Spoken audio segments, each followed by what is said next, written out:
Hello student, welcome in online class of science. आज का हमारा विषय है कि सहसंयोजी बंध या कोवलेंट बॉन्ड क्या होता है। अब इसके पहले हम लोगों ने देखा था कि आयनिक बंध क्या होते हैं या वैद्युत संयोजक बंध क्या होते हैं। उसमें हमने देखा था कि एक परमाणु से इलेक्ट्रॉन निकल करके दूसरे परमाणु पर पहुंच रहा है, एक धनायन बना ले रहा है और दूसरा ऋणायन बना ले रहा है। लेकिन यहां पर अब सहसंयोजी बंध की या कोवलेंट बॉन्डिंग की बात हो रही है, तो यहां पर क्या होगा, यहां पर दो परमाणु, अगर हम मान लें कि यह ए और बी यह दो परमाणु हैं, तो दोनों परमाणुओं के बीच में यहां पर इलेक्ट्रॉनों का साझा होगा, इलेक्ट्रॉन का साझा होगा। इलेक्ट्रॉन यहां पर निकल करके एक परमाणु से दूसरे परमाणु में नहीं जाएंगे, मतलब शेयरिंग होगी। अब देखिए, जैसे ही पहली बात हो गई कि यहां पर इलेक्ट्रॉन यह क्या करते हैं, यह इलेक्ट्रॉन साझा करते हैं, शेयर। तो पहली बात हो गई कि इलेक्ट्रॉन दो भिन्न परमाणुओं के एक दूसरे से साझा करते हैं, और जब यह दोनों एक दूसरे से साझा करते हैं तो साझा करके अक्रिय गैसों की अस्थाई संरचना, अक्रिय गैसों की अस्थाई संरचना। इसका मतलब है कि बाह्यतम कोश में या तो 2 इलेक्ट्रॉन होंगे या तो 8 इलेक्ट्रॉन होंगे। और जब 2 इलेक्ट्रॉन की बात कर रहे हैं तो वहां पर आपको बताया था कि केवल यह के सेल में ऐसा होता है, लेकिन यहां पर ट्रांसफर ऑफ इलेक्ट्रॉन नहीं होगा। फिर देखिए, तीसरी बात यहां पर जो ध्यान देनी है कि केवल बाह्यतम कोश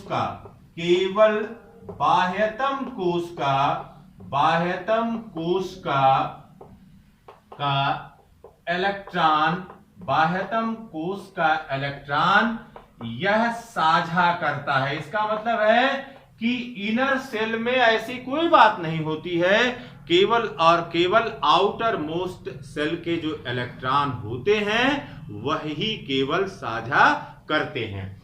अब प्रश्न ये उठता है कि कब ऐसा होता है, तो कब ऐसा होता है, यह बात जो है वह मायने रखती है कि कब यह प्रक्रिया होती है। तो जब दो ऐसे परमाणु जिनका ऑक्टेट पूरा नहीं होता है, दो ऐसे परमाणु जिनका ऑक्टेट या अष्टक पूरा नहीं होता है, वह अक्रिय गैसों की अस्थाई संरचना जब प्राप्त करना चाहते हैं तब जाकर के यह प्रक्रिया होती है। अब देखिए, अधातुओं में हमने देखा था कि जब हम नॉन मेटल लेते हैं तो नॉन मेटल में या अधातु में जो आउटर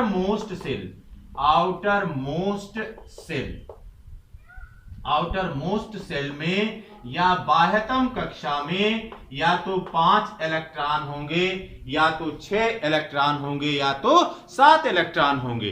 अब यहां पर अपवाद के रूप में भी है, इस अपवाद को आप याद रखिए। यह अपवाद यहां पर है कार्बन, जिसके बाह्यतम कोश में 4 इलेक्ट्रॉन हैं। इसी प्रकार से हाइड्रोजन, जिसके बाह्यतम कोश में 1 इलेक्ट्रॉन है। तो यह कार्बन और हाइड्रोजन यह एक्सेप्शन के रूप में है।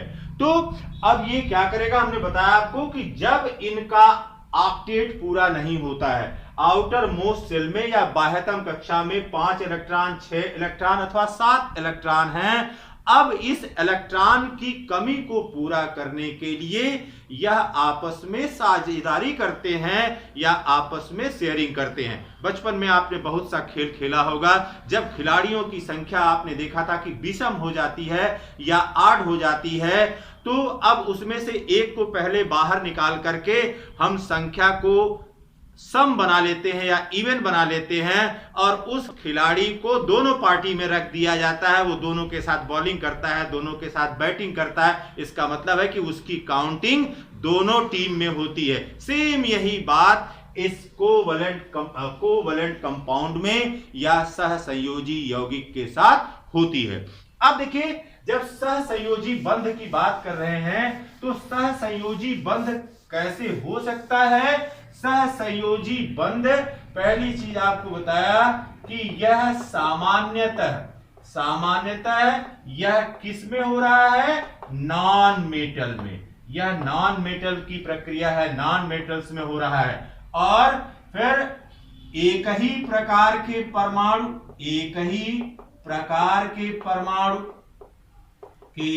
परमाणु यह साझा करके अणु बनाते हैं। तो एक ही प्रकार के परमाणु साझा करके अणु या मॉलिक्यूल बनाते हैं, या दूसरा हो सकता है कि भिन्न प्रकार के अधातु परमाणु मिलकर अणु अथवा यौगिक बनाते हैं।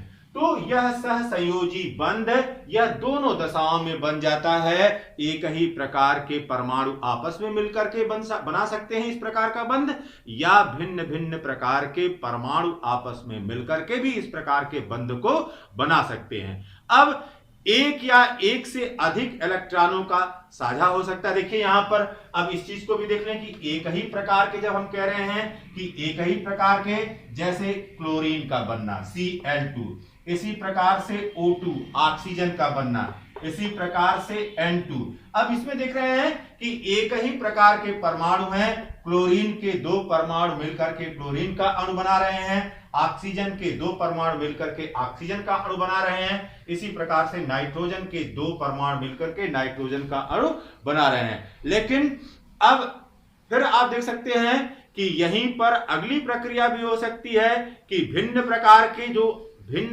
के कहने का मतलब है कि अधातु होगा लेकिन अलग किस्म का परमाणु होगा। जैसे अगर हाइड्रोक्लोरिक अम्ल बन रहा है, हाइड्रोक्लोरिक या NH3 बन रहा है, अमोनिया बन रहा है, या CCl4 बन रहा है, कार्बन टेट्राक्लोराइड इसको कहते हैं, कार्बन टेट्राक्लोराइड का निर्माण हो रहा है। तो यहां पर एक जैसे परमाणु हैं, यहां पर भिन्न परमाणु हैं। फिर अब देखिए कि यहां पर जब साझा की प्रक्रिया होती है या शेयरिंग की प्रक्रिया होती है, तो शेयरिंग की प्रक्रिया में एक या एक से अधिक इलेक्ट्रॉन साझा करते हैं।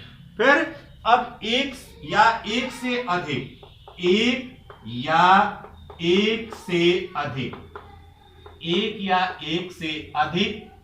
इलेक्ट्रॉन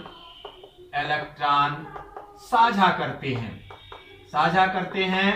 और फिर अगली बात यहां पर कि साझा करने वाले इलेक्ट्रॉन की गिनती, साझा करने वाले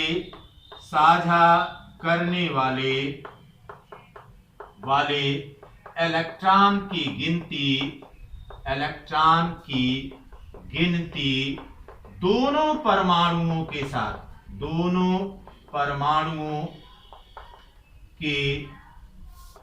साथ होती है। अब ये देखिएगा, ये बहुत इंपॉर्टेंट है कि साझा करने वाले इलेक्ट्रॉन की गिनती जो है वो दोनों परमाणुओं के साथ होती है। जैसे दो बंदे या दो व्यक्ति ए और बी मिलकर के एक फैक्ट्री खड़ा करते हैं, तो यह 50% का शेयर इनके पास है, 50% का शेयर ए के पास है, 50% का शेयर बी के पास है। तो इसके दोनों मालिक होंगे, ए और बी इसके बराबर के मालिक हैं, क्योंकि यहां पर बराबर की हिस्सेदारी है। तो जब बराबर की हिस्सेदारी है तो इलेक्ट्रॉन जो शेयर कर रहे हैं या एक दूसरे से साझा कर रहे हैं, उनकी गिनती प्रत्येक परमाणु के साथ होती है। ऐसा नहीं है कि एक परमाणु के साथ गिनती कर लिया और दूसरे के साथ छोड़ दिया।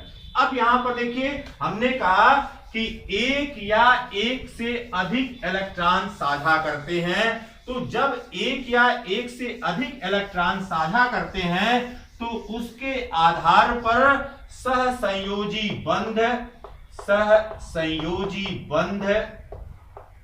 बंध यह 3 प्रकार के हो सकते हैं। इसको कहते हैं सिंगल बॉन्ड या एकल बंध। फिर दूसरा यहां पर हो सकता है द्विबंध या डबल बॉन्ड। फिर देखिए बेटा, अगर यहां पर अगली प्रक्रिया हो सकती है त्रिबंध की या ट्रिपल बॉन्ड की। तो यह 3 प्रकार की प्रक्रियाएं हो सकती हैं जब इलेक्ट्रॉन साझा करते हैं। अब यहां पर देखिए, सिंगल बॉन्ड या एकल बंध कब बनता है? जब प्रत्येक परमाणु से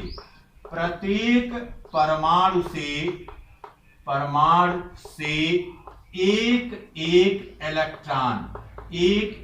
इलेक्ट्रॉन साझा करे। जब प्रत्येक परमाणु से एक इलेक्ट्रॉन साझा करता है तब जो है वह सिंगल बॉन्ड बनता है। इसका मतलब है एक जोड़ी इलेक्ट्रॉन। इसका मतलब हो गया कितने इलेक्ट्रॉन हो गए? 2 इलेक्ट्रॉन हो गए। अब फिर देखिए, यहां पर जो शेयरिंग हो रही है इसको इस तरह से सिंगल लाइन के द्वारा या एकल रेखा के द्वारा प्रदर्शित कर दिया जाता है। और यह दोनों जो परमाणु भाग ले रहे हैं उनके परमाणुओं के बीच में लगा दिया जाता है। तो देखिए, जब द्विबंध की या डबल बॉन्ड की बात करते हैं तो इसका मतलब है कि यहां पर 2 पेयर ऑफ इलेक्ट्रॉन है। 2 पेयर ऑफ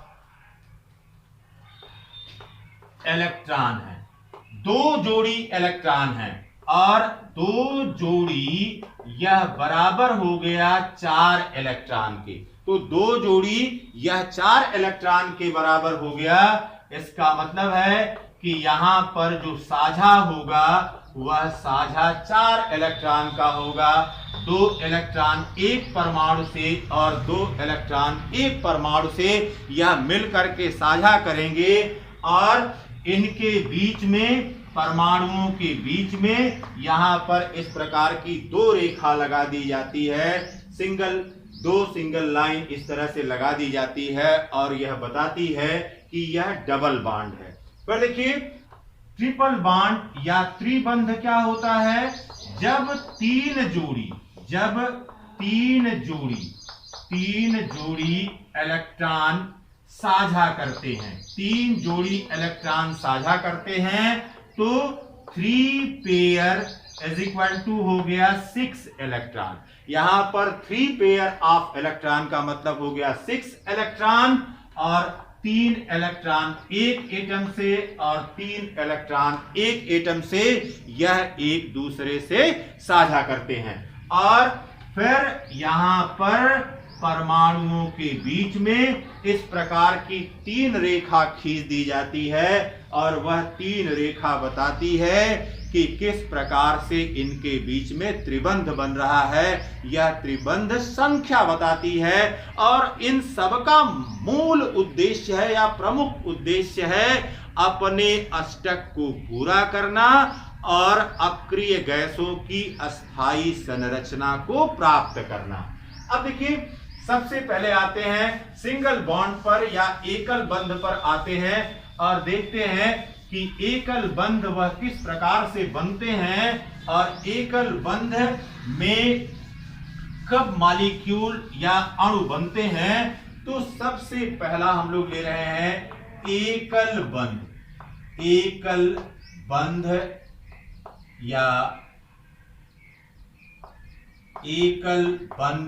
या सिंगल बॉन्ड। अब ये देखिए, सिंगल बॉन्ड में आपको बताया 1 pair of electron. 1 pair of electron means 2 electron. तो एक पेयर इलेक्ट्रॉन यहां पर भाग ले रहे हैं और इलेक्ट्रॉनों की संख्या 2 है और प्रत्येक परमाणु से एक एक इलेक्ट्रॉन भाग लेगा। प्रत्येक परमाणु से एक एक इलेक्ट्रॉन भाग लेगा। फिर देखिए, अब यहां पर हम लोग सबसे पहले देखते हैं कि क्लोरीन Cl2 अणु का बनना। तो फॉर्मेशन ऑफ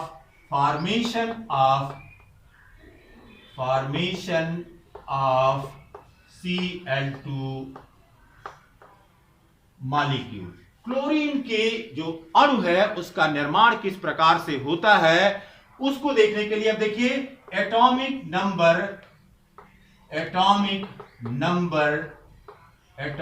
नंबर यह क्लोरीन का यह बराबर होता है 17, या क्लोरीन का जो परमाणु क्रमांक होता है 17। अब अगर इसका इलेक्ट्रॉनिक विन्यास आप कर दें तो यह आपको मिल जाता है 2, 8 और 7। इसलिए क्लोरीन के बाह्यतम कोश में कितने इलेक्ट्रॉन हैं? बाह्यतम कोश में यहां पर 7 इलेक्ट्रॉन हैं, या यहां पर संयोजी इलेक्ट्रॉनों की संख्या 7 है। अब फिर देखिए, इसको अपना अष्टक या ऑक्टेट पूरा करने हेतु एक इलेक्ट्रॉन की इसको अपना अष्टक पूरा करने के लिए एक इलेक्ट्रॉन की आवश्यकता है। अब यह एक इलेक्ट्रॉन यहां पर साझा से किस प्रकार से इसको प्राप्त होगा? अब केवल संयोजी इलेक्ट्रॉन को हम प्रदर्शित करेंगे। देखिए, क्लोरीन, अब इसका संयोजी इलेक्ट्रॉन है 1, 2, 3, 4, 5, 6 और 7। यह एटम है या परमाणु है क्लोरीन का। फिर देखिए, क्लोरीन का जो दूसरा परमाणु है इसके पास भी 7 इलेक्ट्रॉन है आउटर मोस्ट शेल में। तो यह यहां पर 1, 2, 3, 4, 5, 6 और 7 यह इलेक्ट्रॉन। अब ये दोनों एक दूसरे से साझा करेंगे, कहेंगे भैया कि अब हमको भी एक की जरूरत है, तुमको भी एक की जरूरत है, आओ हम दोनों लोग एक साथ मिल जाते हैं। और जब यह मिल जाएंगे तो देखिए इस प्रकार की स्थिति हो जाएगी। अब यहां पर यह जो साझा करने वाला इलेक्ट्रॉन है, यह और यह इलेक्ट्रॉन, साझा करने वाला इलेक्ट्रॉन सदैव दोनों परमाणुओं के बीच में लिखा जाता है। और यहां पर 1, 2, 3, 4, 5 और 6, फिर 1, 2, 3, 4, 5, 6 और 7। अब ये देखिए, अगर आप सर्किल बना करके देखें तो यह अपना ऑक्टेट पूरा कर ले रहा है। देखिए यहां पर 8 इलेक्ट्रॉन हो गए और यह अपना 8 इलेक्ट्रॉन पूरा कर लिया। इस प्रकार से यह क्लोरीन, यह 2, 8 और 8 हो गया और यह भी 2, 8 और 8 हो गया। अब यह बन गया Cl और एक electron means 1 pair of electron, या 2 इलेक्ट्रॉन अगर साझा कर रहे हैं तो उनके बीच में एक इस तरह से रेखा खींच दिया, ये हो गया Cl। अब यह सिंगल बॉन्ड बना लिया, इसी को लिखते हैं Cl2। तो यहां पर इलेक्ट्रॉन यह साझा करके एक दूसरे के साथ साझेदारी करके अपने अष्टक को पूरा कर ले रहे हैं। क्लोरीन परमाणु से क्लोरीन अणु के बनने की अब ये जो प्रक्रिया है इसको बड़े आसानी से समझा जा सकता है। इसके जो बाह्यतम कोश का इलेक्ट्रॉन है उसके आधार पर यहां पर देखिए क्लोरीन बना दिया। इसके बाह्यतम कोश में 1, 2, 3, 4, 5, 6 और 7 इलेक्ट्रॉन है। इसी प्रकार से दूसरा जो क्लोरीन है, इसके पास भी बाह्यतम कोश में 7 इलेक्ट्रॉन है। 1 2 3 4 5 6 और 7। अब ये जब कंबाइन करेंगे एक दूसरे से, क्योंकि संयोजी इलेक्ट्रॉन या बाह्यतम का कोश का इलेक्ट्रॉन ही साझा करता है, तो यहां पर अब यह इस प्रकार से साझा कर लेंगे और साझा करके यहां पर 2 इलेक्ट्रॉन का साझा इसने किया और यह दोनों इलेक्ट्रॉन इस बीच वाले भाग में आ गए। अब यह Cl हो गया और यह Cl हो गया।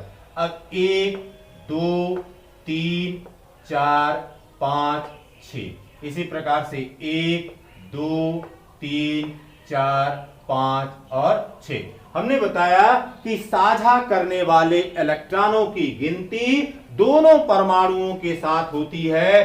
तो जब इसको आप इस सर्किल को गिनेंगे तो आप देखेंगे 1 से लेकर के और इसमें 8 परमाणु हो गए और इसने अपना अष्टक पूरा कर लिया। 2 8 8 हो गया। जब इस सर्किल पर गिनती करेंगे तो देखेंगे कि यह भी अपना जो अष्टक है उसको पूरा कर लिया। इस प्रकार से यह बना लेगा Cn2 या Cl सिंगल बॉन्ड Cl, इनके बीच में एकल बंध बन जाएगा।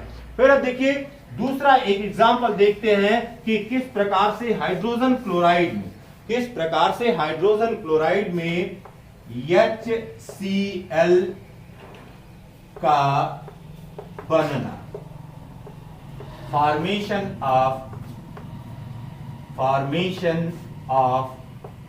HCl। अब यहां पर देखिए बेटा, यहां पर क्या क्या है, यह हाइड्रोजन है और इसके जो बैलेंस सेल में या बाह्यतम कोश में कितना इलेक्ट्रॉन है, 1 इलेक्ट्रॉन है। तो यह बाह्यतम कोश में 1 इलेक्ट्रॉन है। अब इसको अपना अष्टक पूरा करने के लिए ये किसके साथ अष्टक पूरा करेगा या किसकी तरह अष्टक पूरा करेगा? हाइड्रोजन जो है वह हीलियम की तरह अपना अष्टक पूरा करता है। अगर इसको 1 इलेक्ट्रॉन और मिल जाए तो 1 इलेक्ट्रॉन मिल करके यह हीलियम की जो संरचना है वह अक्रिय गैस की संरचना को प्राप्त कर लेगा। इसी प्रकार से यहां पर क्लोरीन है और इसका परमाणु क्रमांक 17 है, इलेक्ट्रॉनिक विन्यास 287 है। जब देखेंगे तो बाह्यतम कोश का इलेक्ट्रॉन यहां पर 7 है और इसको भी 1 इलेक्ट्रॉन की कमी है। अगर 1 इलेक्ट्रॉन मिल जाएगा इसको तो यह भी अपने अष्टक को पूरा कर लेगा और जो अक्रिय गैस आर्गन है, आर्गन की अस्थाई संरचना को यह प्राप्त कर लेगा। इसका मतलब है कि यह हाइड्रोजन और क्लोरीन, हाइड्रोजन में अक्रिय गैस की संरचना प्राप्त करने हेतु 1 इलेक्ट्रॉन की कमी है और साथ ही साथ क्लोरीन में भी अक्रिय गैस आर्गन की अस्थाई संरचना प्राप्त करने में 1 इलेक्ट्रॉन की कमी है। यह दोनों एक दूसरे के साथ साझा करेंगे और साझा करके इस प्रकार से अपने बॉन्ड बना लेंगे। देखिए यहां पर हाइड्रोजन है और हाइड्रोजन के बाह्यतम कोश में या संयोजी इलेक्ट्रॉन इसका 1 है, यह हाइड्रोजन का परमाणु है, प्लस Cl, इसके बाह्यतम कोश में 7 इलेक्ट्रॉन है। अब ये देखिए यहां पर यह 1 इलेक्ट्रॉन और यह हाइड्रोजन का 1 इलेक्ट्रॉन और यह क्लोरीन का 1 इलेक्ट्रॉन, यह दोनों मिलकर के साझा करेंगे और इस प्रकार से यह हाइड्रोजन का 1 इलेक्ट्रॉन हो गया और यह क्लोरीन का 1 इलेक्ट्रॉन हो गया और शेष इलेक्ट्रॉन 1 2 3 4 5 और 6। अब ये देखिए एक दूसरे के साथ साझा कर लिए। अब अगर आप देखना चाहें तो ये देखिए हाइड्रोजन ने अपनी जो व्यवस्था थी उस व्यवस्था को किस पर कर दिया, 2 पर कर दिया, क्योंकि इसको हीलियम की अक्रिय गैस संरचना प्राप्त करना है और क्लोरीन को यहां पर यह 288 की अक्रिय गैस की संरचना प्राप्त करना है। इस प्रकार से यह संरचना को प्राप्त कर लिया और यहां पर यह बना लिया H सिंगल बॉन्ड Cl। तो इस प्रकार से हाइड्रोजन क्लोराइड के हाइड्रोजन और क्लोरीन के बीच में सिंगल बॉन्ड होता है। अब हम चर्चा करते हैं कि द्विबंध किस प्रकार से बनते हैं या डबल बॉन्ड किस प्रकार से बनते हैं। अब यहां पर देखिए बेटा, डबल बॉन्ड में आपको बताया कि डबल बॉन्ड में होता क्या है कि 2 pair of electron shared with each other. तो द्विबंध में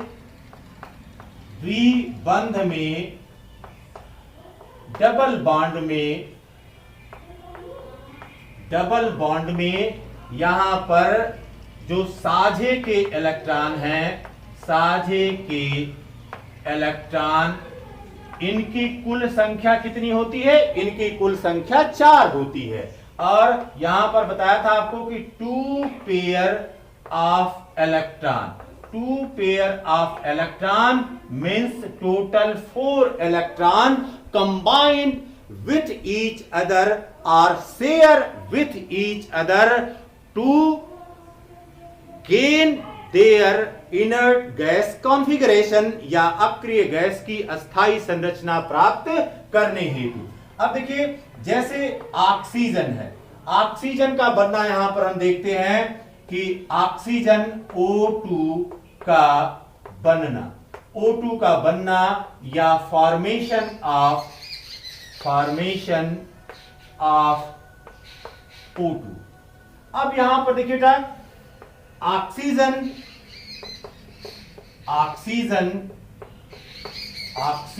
का परमाणु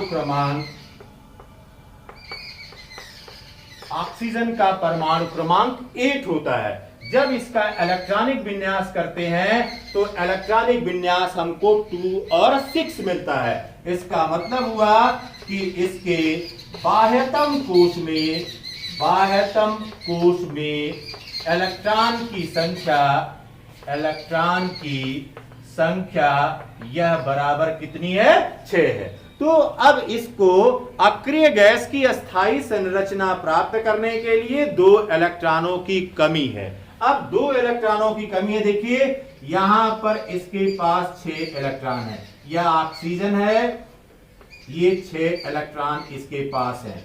यह है ऑक्सीजन परमाणु।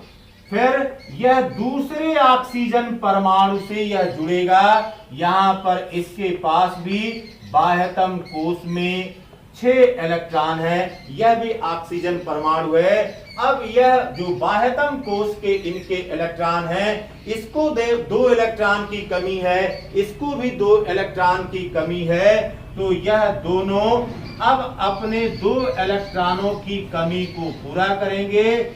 यहां पर इस प्रकार से यह 2 pair of electron are shared.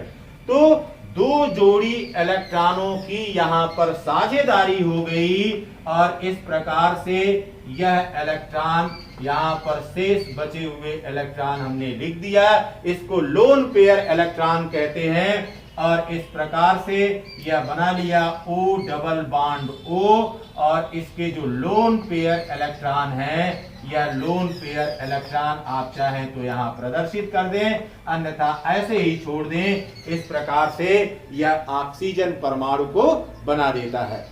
अब यहां पर देखिए बेटा, हमने कहा कि यहां पर 2 जोड़ी जो है वो ऑक्सीजन के जो परमाणु हैं, वो ऑक्सीजन के परमाणु के जो बाह्यतम कोश के इलेक्ट्रॉन हैं, वह मिल करके अब ऑक्सीजन का अणु O2 बना लेते हैं। और यहाँ पर ये जो शेष बचे हुए इलेक्ट्रॉन आपको दिखाई दे रहे हैं, इनको हम कहते हैं लोन पेयर इलेक्ट्रॉन या अयुग्मित इलेक्ट्रॉन।